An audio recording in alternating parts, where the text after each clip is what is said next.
Okay, we are officially live with the recording part.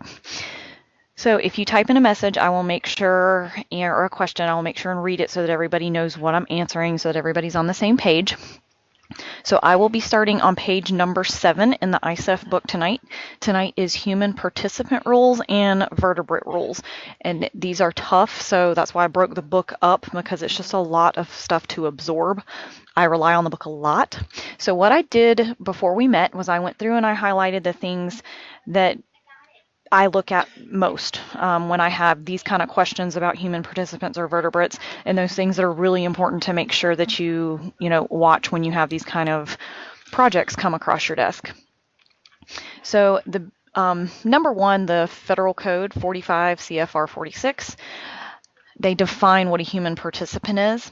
So if the research is conducting or is needing data or samples through intervention or interaction with individuals or identifiable private information. So that's how they describe these kind of studies. Some examples of products or projects, and I love when they give examples because that really helps kind of narrow things down. Any kind of physical activity that the researcher is asking someone else to do. It cannot be over and beyond daily life activity that's normal for that student, and we'll get to that in a little bit. Those psychological and educational opinion studies, so those kind you're going to need a psychologist for. Physical activities, it's going to depend on what they're asking. Studies in which the research is the subject of the research. Now, I will say there are some exemptions that come into play there, but we will get to that later. The testing of student-designed invention, prototype, or computer applications other than that student researcher. So that one you definitely have to have those informed consents and things like that. But we'll get to that. Data record review projects that are data that are not de-identified or anonymous. If they're going to work with those kind of data sets, it's definitely best to take that identifying information off of there. And then behavioral observation studies.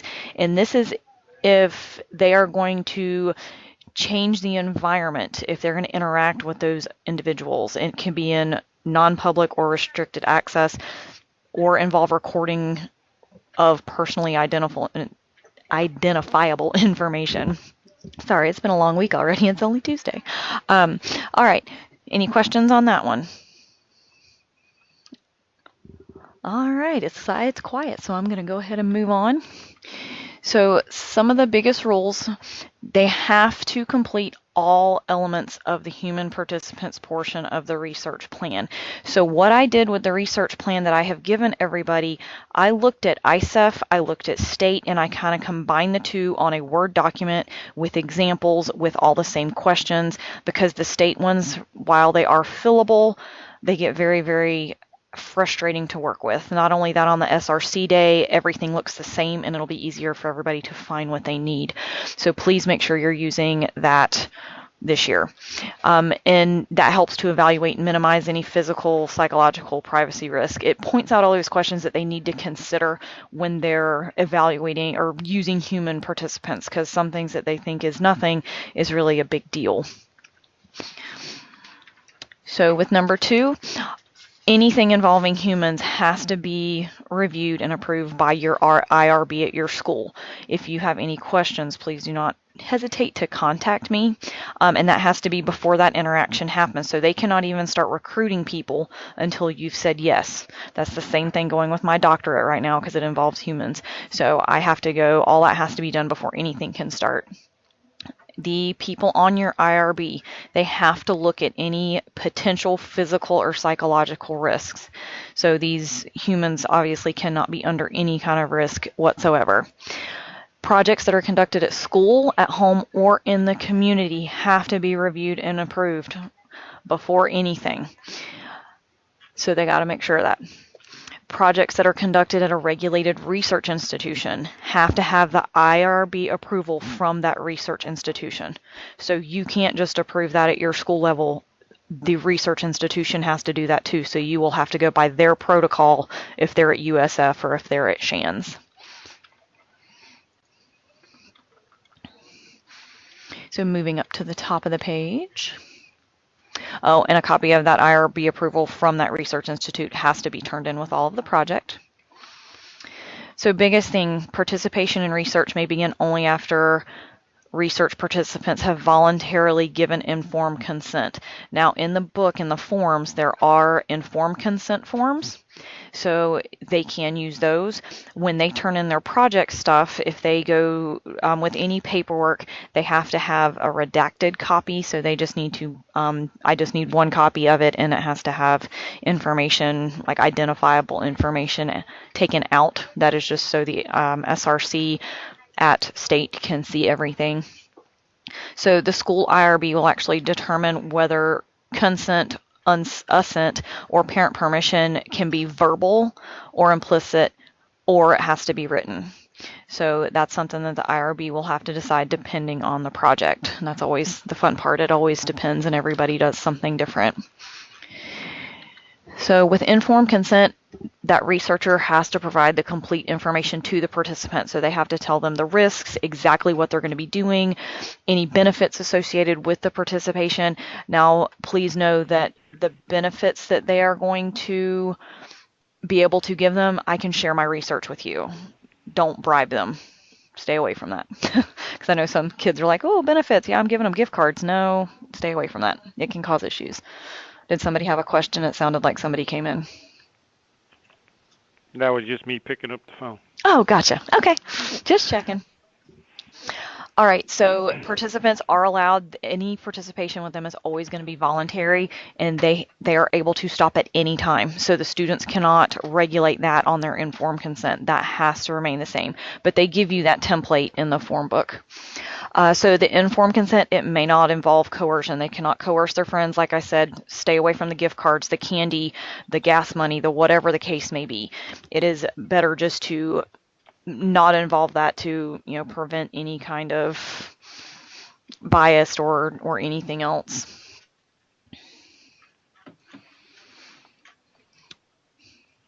Oh, and D. Okay, that's if parental permission. Sandra Crusher, she just typed in a message. Aren't they supposed to read the informed consent to them indicating that they can quit? Yes, ma'am. That should definitely be part of their consent form. So that's why that was the biggest reason I just wanted to bring that up, that everybody that participates in these kind of study, it is voluntary and they can stop at any time. Oh, Sandra, please. I apologize.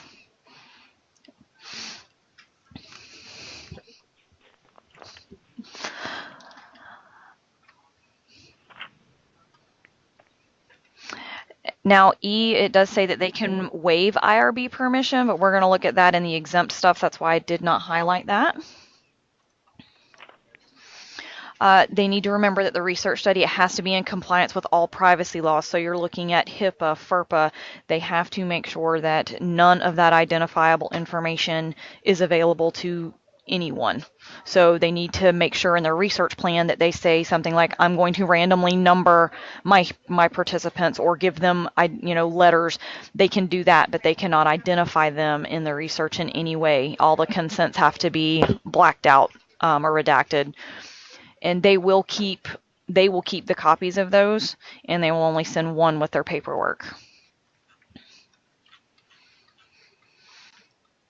All right, so number 6, this was a big one because I know students always want to give each other things as far as just all kinds of stuff because they hear about placebos and things. That's cool. So they are prohibited from administering medication and or performing medical procedures on human participants, but they can observe it. So when you have those students that their parents are doctors, this can happen. It's just they have to make sure that paperwork is correct. So they can observe and collect that data as they observe that medical professional do that procedure on that person. And then they may get the data analysis later from the blood or whatnot. We had a student do that with vertebrates last year. She did that with horses. She just observed the vet and collected the data from what the vet found. And so that is allowed. It's just called an observation study, but still requires that paperwork. So the researchers cannot publish or display information in a report that identifies the human participants directly, and we had said that earlier, so make sure they do not have those photographs on their display boards, and we'll get to display and safety on Thursday. Now they can do it, but they got to have written consent, so they need to be careful, because I had some last year that put my participants allowed me to take pictures during their participation, but then she did not have that in the consent form. So she almost got disqualified from state for that. So they make sure you watch those inconsistencies, that they are really easy to miss. Any published instrument that are not in a public domain. For example, the Stroop test is in a public domain. You can buy that online, you can buy that in the store. Those kind of things are fine. Any other kind of instruments that are not for public use, then that's where it gets kind of tricky. So they have to have someone there, that qualified scientist, for that thing in order to be able to use that published instrument.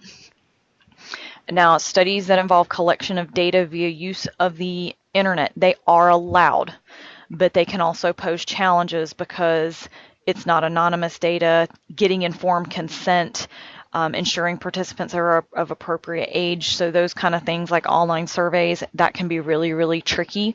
So just something to watch out for if they're wanting to go that route. So number 10, a student with any proposed changes in that research plan, especially with human participants, if they want to change anything, they have to come back to you. And I put that on the research plan. It's at the bottom in the footer, and it's on every page, because I wanted to make sure if they change anything that they came back to you, because you don't want to find out they've been poking an animal with needles, or that their vet has, and you were unaware of that fact. So you want to make sure. Oh, you're very welcome. Miss Crusher says thank you so much for this, and I'm very happy to do it, and I'm excited that I have the recording tonight, so that we can share it with each other. All right. So number 11, after experimentation and before competition, the affiliated fair SRC will review for compliance with all rules. So what that is, this is before regionals, is what this is talking about here. So I will make sure, that's why we have our nice little SRC day.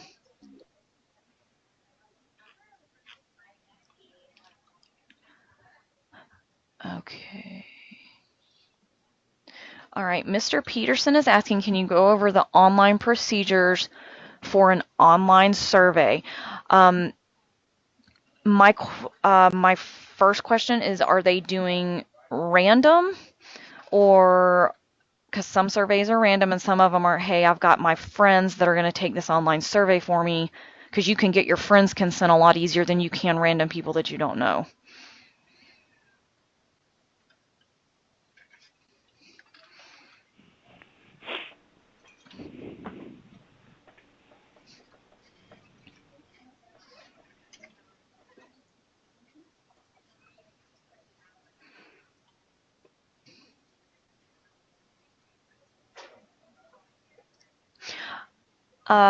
Mr. Peterson asks, I would like to see if you can attach online permission to the survey so the informed consent could be part of the form.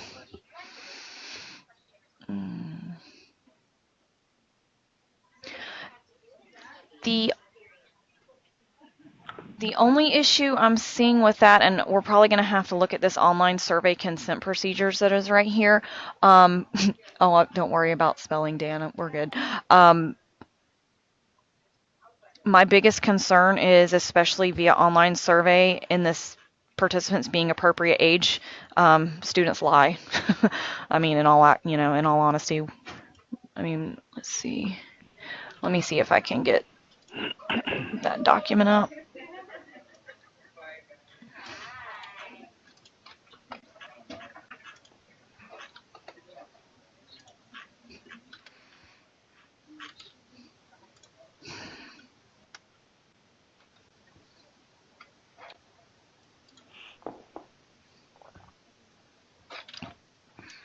I'm going to put this over so you guys can see it.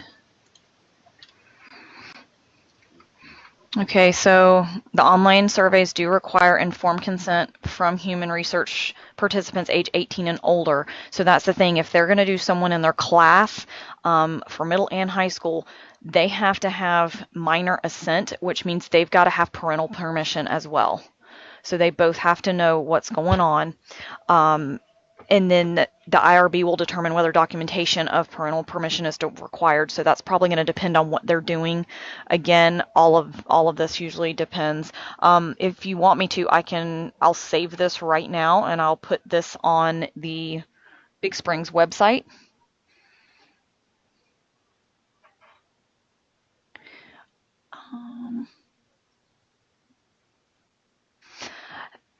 My only So are you talking, Dan, he asked on paper. So are you asking if they could actually sign the informed consent digitally?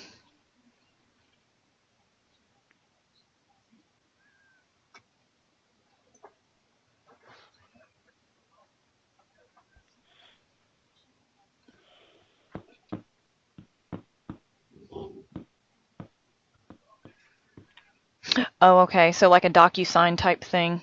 So Dan's asking, or can that be online using a PDF or other program that will allow for e-sign? This may be something I have to look more into because I actually have not, I'll be honest, I haven't looked into these procedures specifically yet. Do you mind if I'm going to save these and I'll do these at the next, on Thursday? That would give me some time to process this information as well and ask questions. Okay. So what I'm going to do for now is I'm going to save this file and we're going to keep going with the other stuff, and then I will go through this, talk and ask questions and have stuff ready on Thursday. That way we can go over that together. Okay.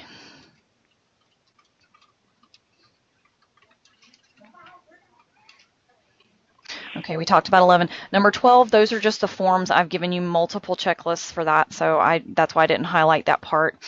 Now, here is the waiver for written or informed consent or parental permission. So you can actually waive that, but this is only if the research involves minimal risk and anonymous data collection. So this is research involving normal educational practices. It can be on an individual or group behavior or characteristics of those individuals where the research, they cannot manipulate the environment or the behavior.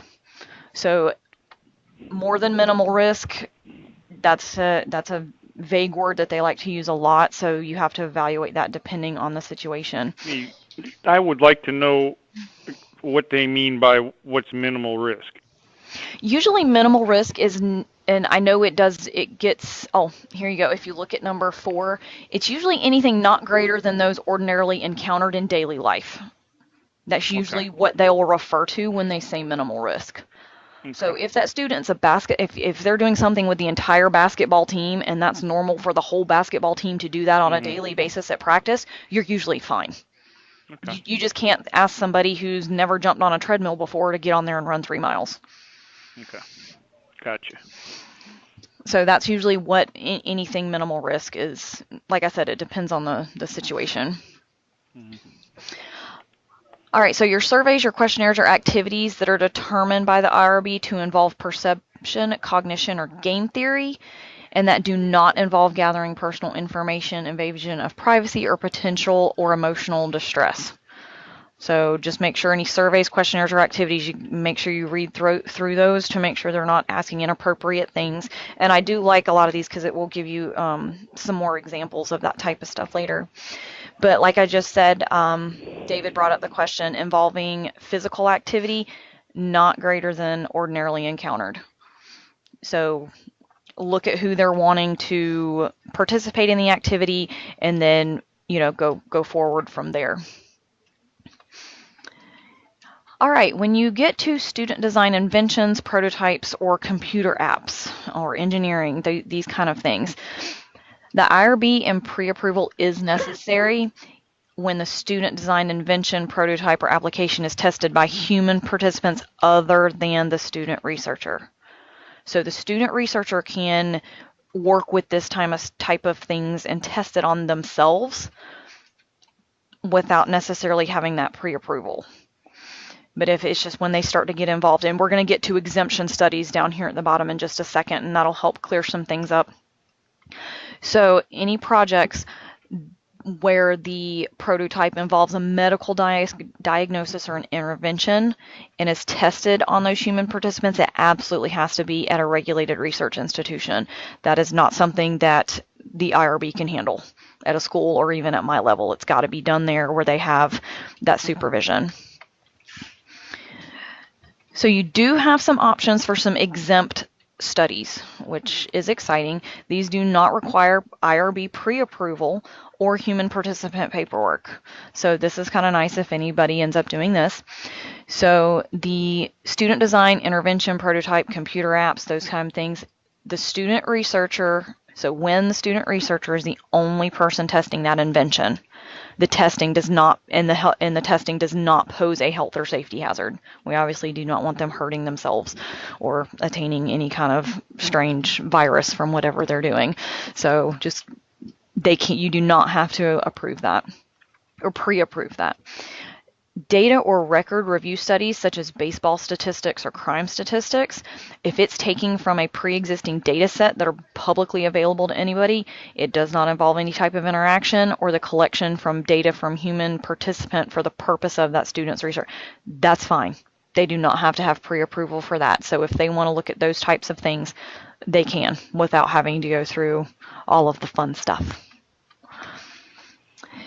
So with behavioral observations of an unrestricted public setting, here's the thing with this one.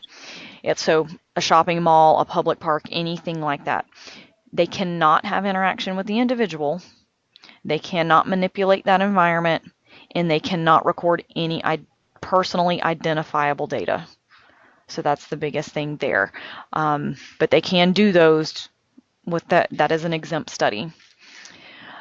The projects where a student receives pre-existing data that is de-identified and anonymous for everybody, they're good to go. But what happens is whoever they're getting that data from, that professional person has to provide the data or has to certify that the data has been appropriately identified. And then the affiliated FAIR SRC ensures that the data was appropriately identified. So that would have to come to me. But again, that's an exempt study. So as long as everything's de-identified appropriately, the kids are good to go. And as long as that professional has, yes, here's the data, I've taken all the names out, you know, it's just a number 1, 2, 3, 4, then you're good to go.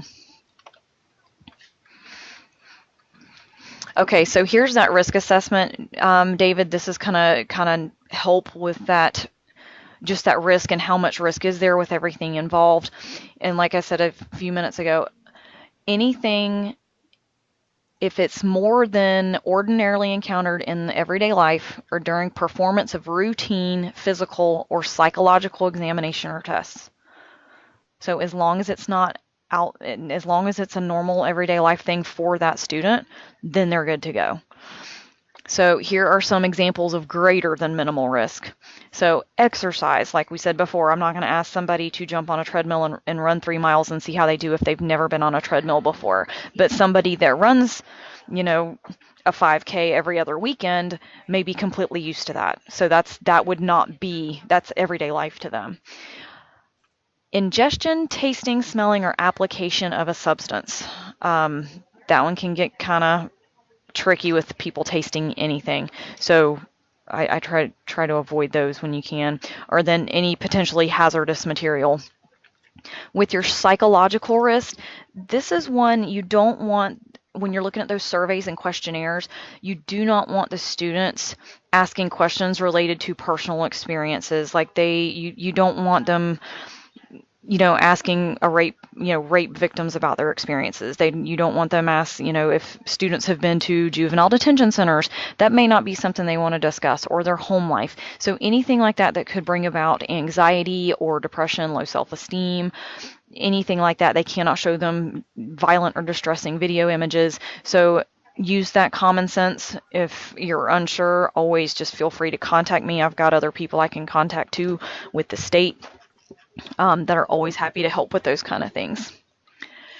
Yes, video games, you've got to watch those. That is that was definitely a discussion at state. You've got to be careful what kind of video games they're doing. Like you really don't want like what Warcraft, where it's all the killing and violence and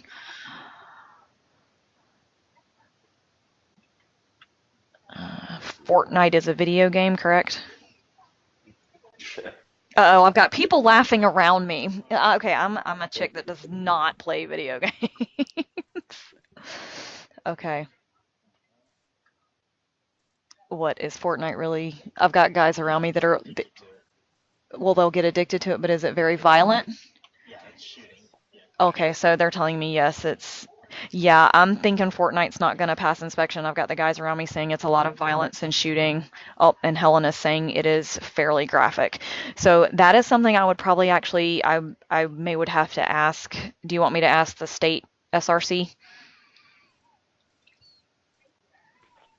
I mean, we can ask just to be sure.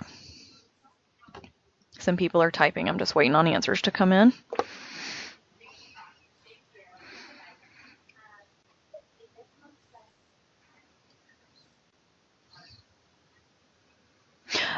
Yes, Sandra, that is a great one. Race car driving is a good example to use. Something like that, I think we would be fine. But the video games where they're, it's the violence and the killing, I don't know that they're going to go for. Yes, Mario Brothers. Yes, something like that that we're not against each other. Definitely.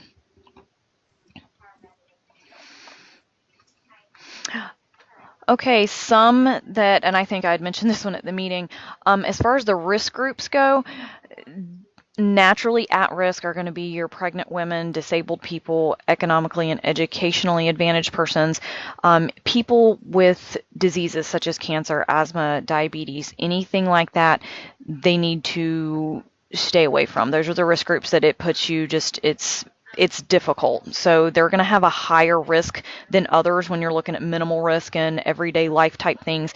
So really be careful with those kind. I still don't know how the kid at state got away with dealing with the paraplegic project and putting them in the, the vortex thing or whatever it was. But anyway, just kind of stay away from or just really, really make sure you take your time when you're assessing if they're doing a group that falls into any of these areas. All right, vertebrate animals. I will tell you, at state, everybody said stay away from fish. Fish are kind of funny because apparently they will just them dying in transport, which we all know fish are very. I mean, I had a saltwater fish tank; they would die, and you'd have no idea.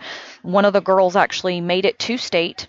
Two of her fish had passed away in the fish tank because of a filter malfunction, and they disqualified her because the fish had died. And even though the vet had said it had nothing to do with the experiment she was conducting, they still would not let her compete. So everybody at state, even the fire team, recommended to stay away from fish because of that reason, because they're just too touchy with things. So just a little helpful information there for you if any of your students are wanting to do fish. So the big thing with vertebrates is they want the students to think about alternatives to animal research and explain why. How can they replace this vertebrate with an invertebrate? Because invertebrates we know are pretty much a free-for-all.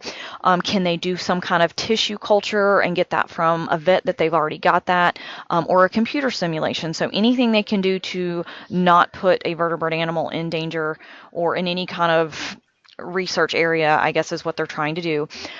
They want to reduce that number of animals without compromising any statistical validity, refine that protocol to make sure to minimize pain or distress to the animals. Now, I know I had several people last year that they worked with vets and they were giving them shots and that kind of thing. So as far as that goes, they use the smallest needle. So there are ways around those kind of things. So don't be afraid of the human in the vertebrate projects, because honestly, those are a lot of times the ones that do make it to state because they're very competitive. And the biggest thing is respect those animals and their contribution to research. So they like you to make sure you pay attention to those 4 R's, especially when writing that research plan. So a project is considered a tissue study and not a vertebrate animal study if the tissue is obtained from an animal that was euthanized for the purpose other than the student's project. So the best one I can tell you here, a student did a chicken project. She did it, her parents owned a chicken farm. So they would slaughter the chickens for meat to send to the grocery stores. So that was a part of that chicken's process anyway. Now, the student did not participate in the termination of the chickens, but she could collect the samples once those chickens had been terminated because someone else did it. So that type of thing is okay. They were being euthanized regardless if she was there to get the tissue or not. So those kind of things, obviously they need a designated supervisor, but it worked for her. So it could happen. Just make sure that they cannot manipulate or have any direct involvement in the vertebrate animal experiment procedures when these kind of things happen. If they're just getting tissue, they can't do any of that terminating or euthanizing. So underneath that, vertebrate animals are covered by these rules. Now, this is where I did have somebody working with zebrafish embryos last year that had some questions about it. So this is where you want to go if you get to that real touchy place, like with birds or reptile eggs. See, this is where all other human vertebrates, including fish, this is where that comes in, and that's why the fish are just a rough one.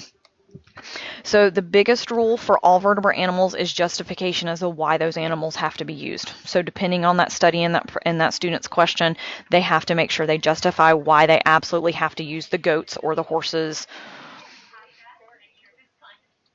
And then the description of how the animals will be used. Regardless of how those animals are going to be used, they have to be taken care of, and all of these studies have to be reviewed and approved before experimentation begins. Hey, everybody, I'm back. Hello! We got wiped out. Uh-oh. Yeah, everything went down. The whole network, the Wi-Fi, the computers, everything. So, oh, no. Yeah, I've lost the screen. I can't see the sheets anymore or anything, and I don't know what's up. Well, remember, even once I finish the session next week, I'm going to take this with all the highlights on it, and I am going to post it on the Big Springs website so that everybody has access to it to see, just to kind of help, because it's a lot to absorb. Nope, wait, it just popped back up. Oh, yay! So where are we now? We're all the way to vertebrates? We are to vertebrates. We're at number 2 right here. We were just talking about the biggest thing is any vertebrate study is you've got to look at it before experimentation begins to make sure students are taking care of the animals, keeping them, properly, not allowing them to starve or anything like that. And we'll get to those kind of things here shortly too. When they're performing that vertebrate animal research, they have to satisfy those federal laws, local, state, and country. So most vets know those kind of things when you're dealing with animals, or if you have an agriculture person, they know those types of laws, so that's a good designated supervisor to have for the student.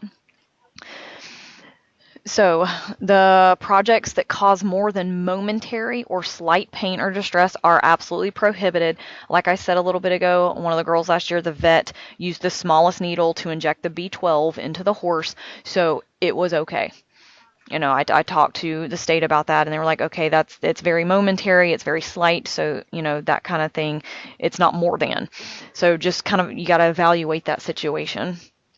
But yeah, you don't want them disqualified for something like that either. So any illness or unexpected weight loss has to be investigated and a veterinarian consulted.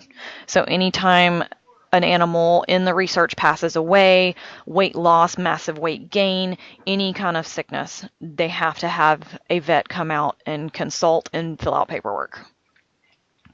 So if the illness or distress is caused by the study, that experiment has to be terminated immediately.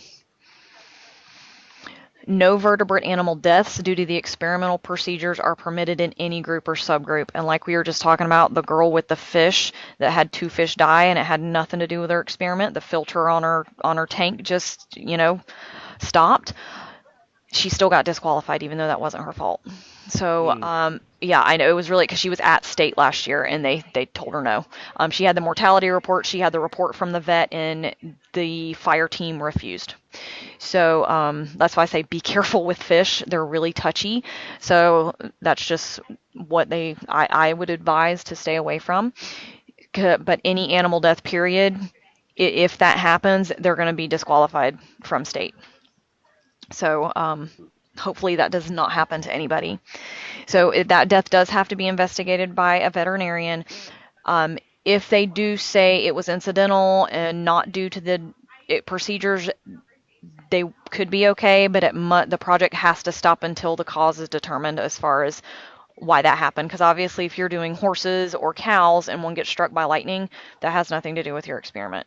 So if that cause of death can be investigated and written proof is there, they should be good to go. So, but if the death was a result of experimental procedure, then the study will not qualify for competition, which can be tricky, especially if they're using older animals. But still, don't be afraid of the vertebrate stuff. Any animal has to be monitored for signs of stress the entire time. Any signs of stress, it must stop. So weight loss, if their growth, if it's a baby and it's not growing correctly because something may be, they're checking something with depriving it of something, which you really wouldn't want to do at a young age anyway. But those kind of things that they want to make sure they're monitoring the entire time. So students are prohibited from designing or participating in an experiment associated with these. They cannot do toxicity studies. So what that means is they cannot give any kind of substance to a vertebrate that's going to give it pain, cause any kind of distress or death. So you cannot give a horse a bottle of Advil. Or just taking something and increasing those doses till the animal almost dies. That's not allowed. So any kind of toxicity study cannot be done. Behavioral experiments. I know somebody told me the other day, I was at a middle school and somebody said everybody wanted to experiment on their dog last year or something. They cannot use any kind of conditioning where it says aversion stimuli. So they can't make it, like, they can't starve the dog and to make them do things. Dan is asking, what about topicals? What kind, like, does the dog have hot spots and they're trying different topicals on it to see how it works? Okay, so what kind of topicals with the horse?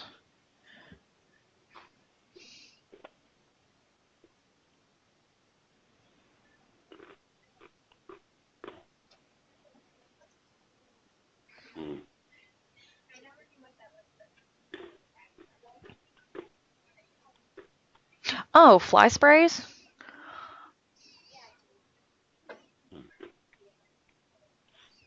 Okay. Miss Crusher said fly sprays. Topical creams for wound healing. Okay, Micah has has some sort of foot problem that she is working with her vet to develop something. Okay, because she's the one she did the horse project last year, didn't she, Dan? Because she went to state with us, Michaela.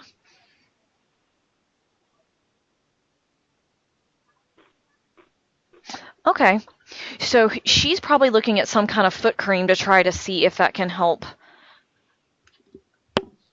Okay. So what I'm thinking Dan is asking is his student is trying to help a horse with a foot problem, so probably in the frog of their foot, because that's usually where they tend to happen. And she's probably trying different kinds of ointments or creams on it to try to get the wound to heal, maybe, is what I'm thinking. I don't, yeah, because that wouldn't be behavioral, but that wouldn't be toxicity either. As long as she's meeting with a vet today. I was going to say, I know she had a vet last year.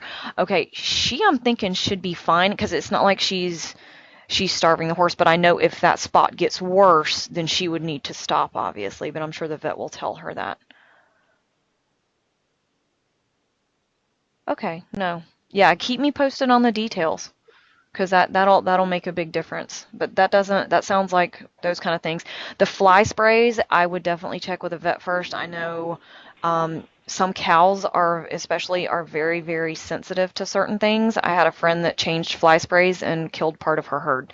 So you got to be careful with certain things with certain animals because they can be sensitive. Yeah, the vertebrate animals are always fun.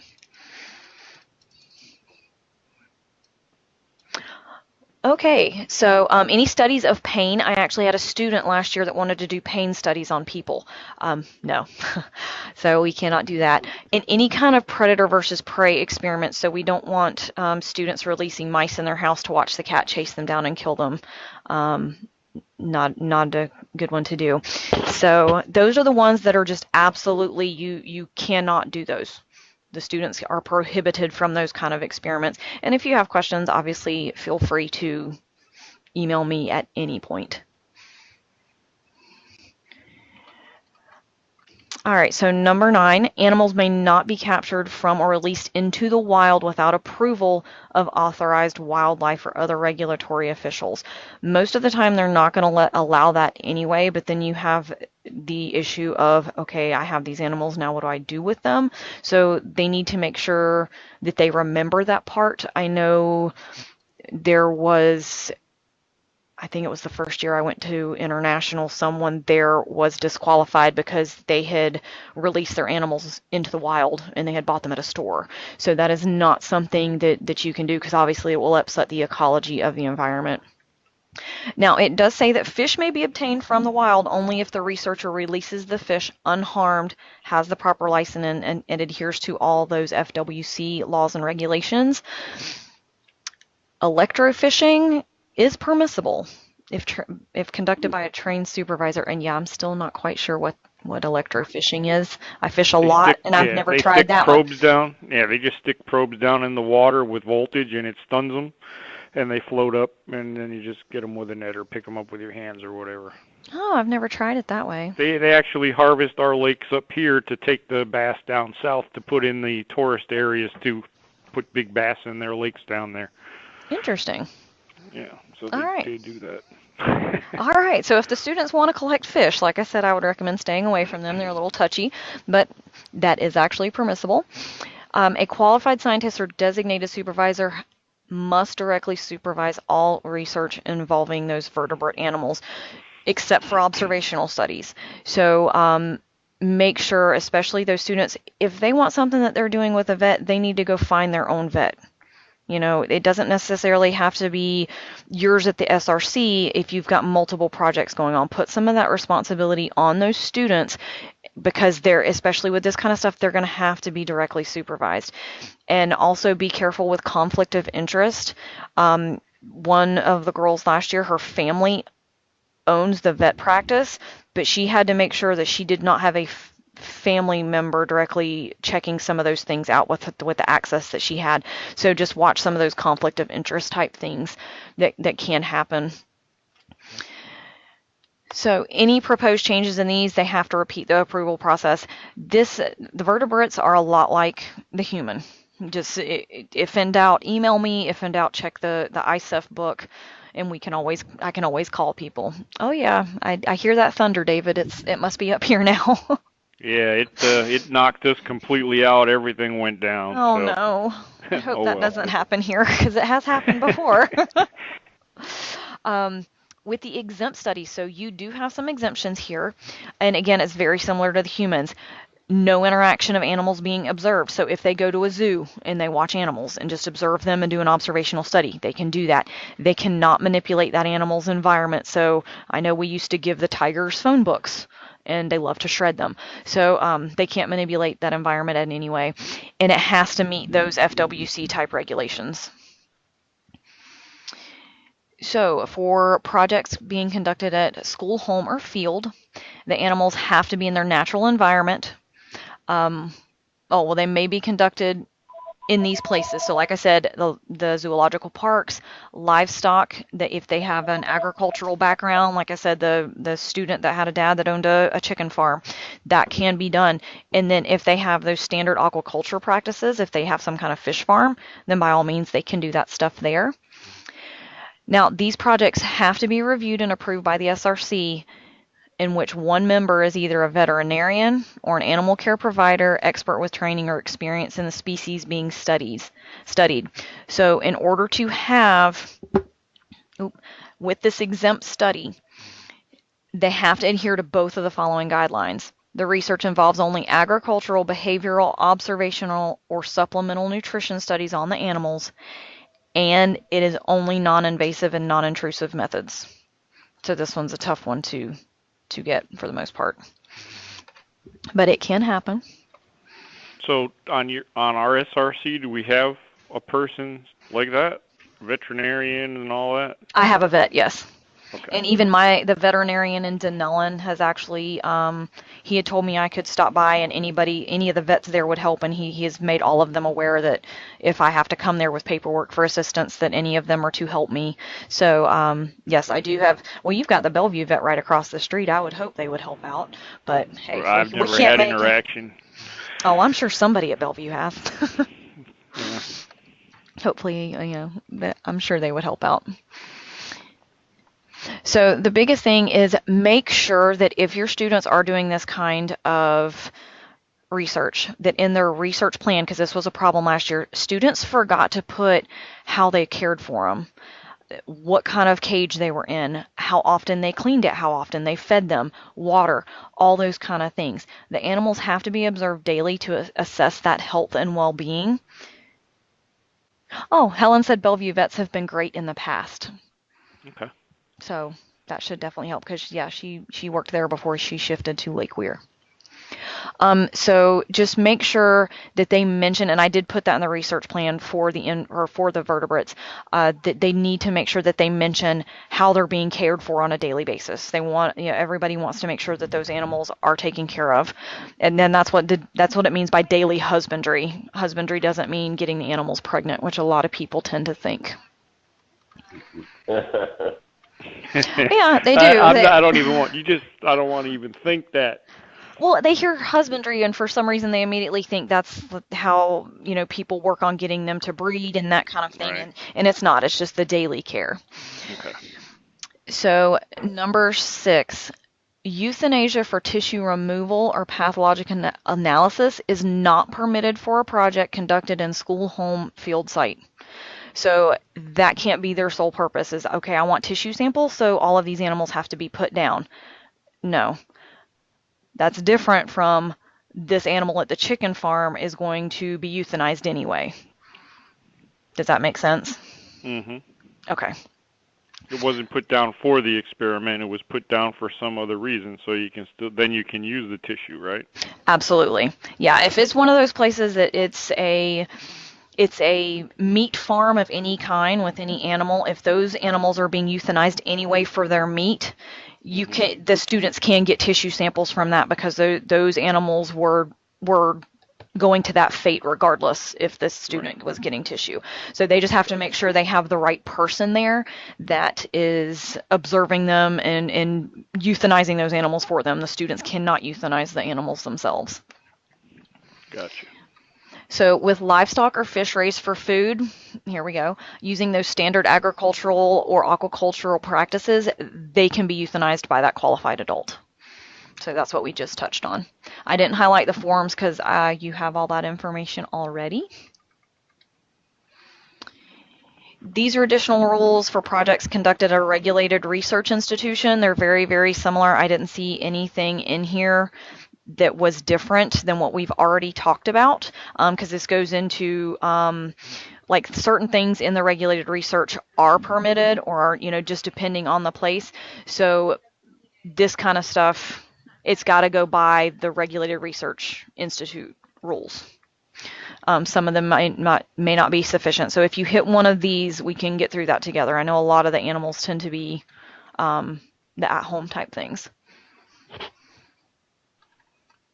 But that is it for humans and vertebrates. And once our recording is finished processing, Chris Holt is actually going to, oh, hang on, I have one more question.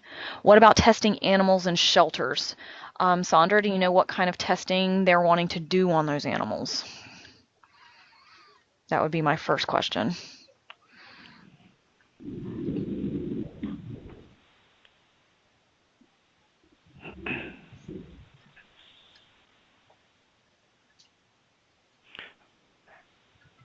What if a student harvests meat from an animal that was hunted, say like him and his dad went out hunting, that kind of thing, and they harvested it?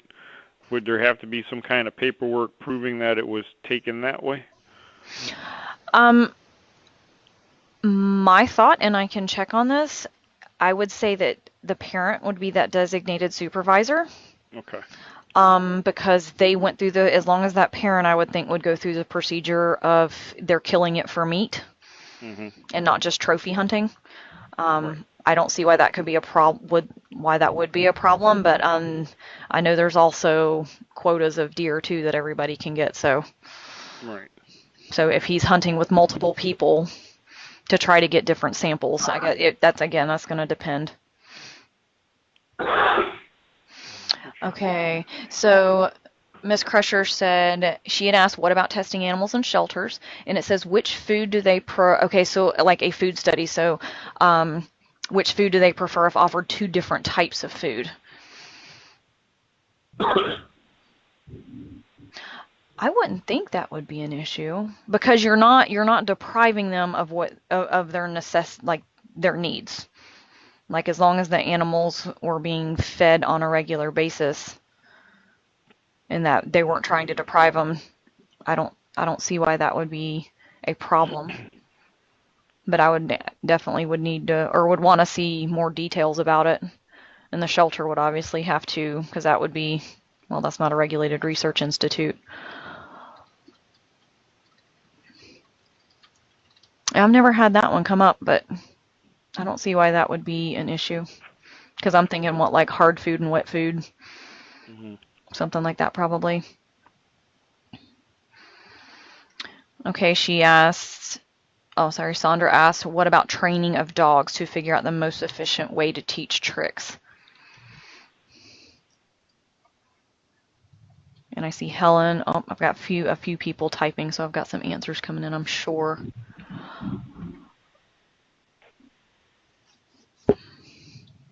Because I know the trick teaching. Okay, that's what I was thinking too. Helen said training has to be positive reinforcement.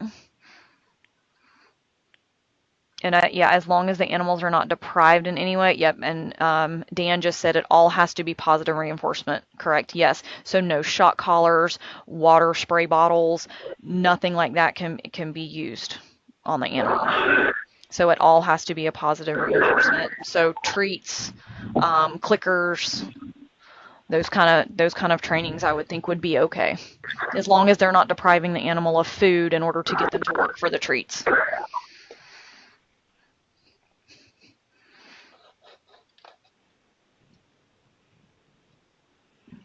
Yeah, I don't think anybody else have anything else with the two different types of food? I wouldn't think that would be an issue.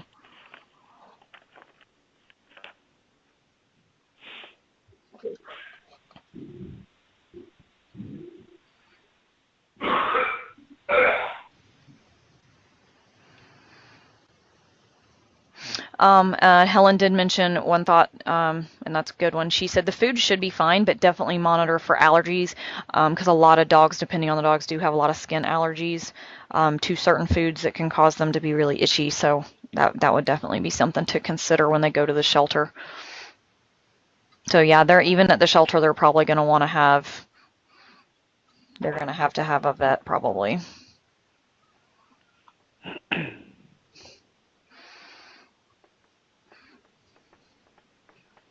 I have someone else. Oh, I got a few more people typing. Okay, Miss Hamill says she has had trouble working with the shelter before. Just so you're aware.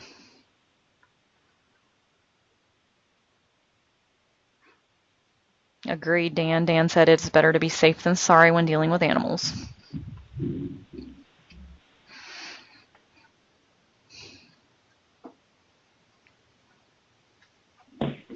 Oh, okay.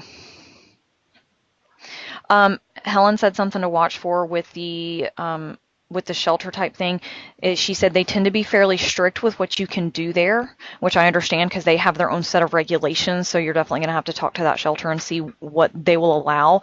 But she said she was also a stranger coming in, so those animals may not have necessarily liked her because they didn't know her. So that could be something to consider in that study as well, as you're not that normal person feeding them. So maybe if the people in there would walk in and set that food down, it may not, because some of the dogs, especially in shelters, they have not had good pasts. So that kind of thing could stress them out, depending on the dogs and their personality. Okay, so we're going to do what? PHBAs? I'm going to do PHBAs on Thursday. I'm going to do hazardous chemicals, and then I'm going to go over display and safety. So that'll all be Thursday. And then that's the last section?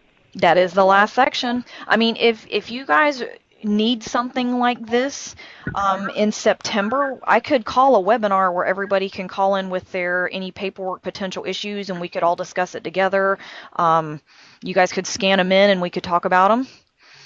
I mean, if you wanted to do something like that, please don't hesitate to tell me things like that, because I can definitely make things like that happen to help everybody out. Yeah. Well, I think after this year, I'll probably be an expert. So, Oh, yes. It takes a couple of years, but yes, it's better. And I love it when you guys send me questions, actually, because it just makes me better, because I'm always having to look for something.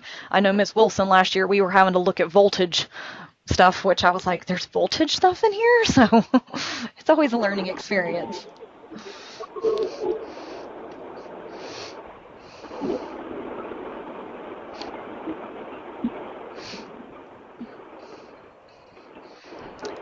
And that's completely fine if you can't make it live, but you can watch the video. That's why I finally got the recording stuff working.